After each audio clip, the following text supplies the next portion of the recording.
గలిగే మహాయోధుడు అభయహస్తంతో ఎల్లవేళలా మనల్ని కాపాడే ఆ పవనపుత్రుడిని ఇప్పుడు మనసారా స్తుతించుకుంటూ శ్రీ పంచముఖ ఆంజనేయ స్వామిగా అవతారమెత్తిన కథని దృశ్య రూపంలో తిలకిద్దాం రండి. ఆంజనేయం ప్రసన్నాంజనేయం ప్రభాదివ్యకాయం ప్రకీర్తిప్రదాయం భజే వాయుం భజే బాలగాత్రం భజేహం పవిత్రం భజే సూర్యమిత్రం భజే రుద్రరూపం భజే కరుణతేజం. అది రామాయణ మహాయుద్ధం భీకరంగా సాగుతోన్న తరుణం.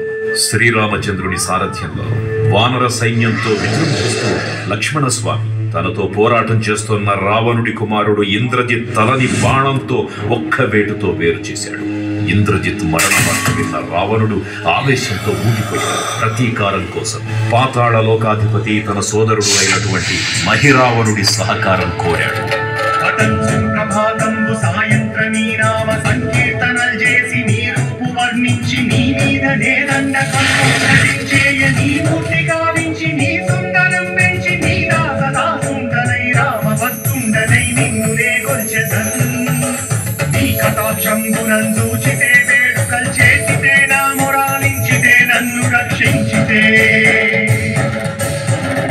తంత్ర విద్యలో ఆరితేరిన మహిరావణుడి దాడి గురించి విభీషణుడి ద్వారా ముందుగా తెలుసుకున్న హనుమంతుల వారు తన ప్రభువుల విశ్రాంతి మందిరానికి కాపలా ఉండగా ఆ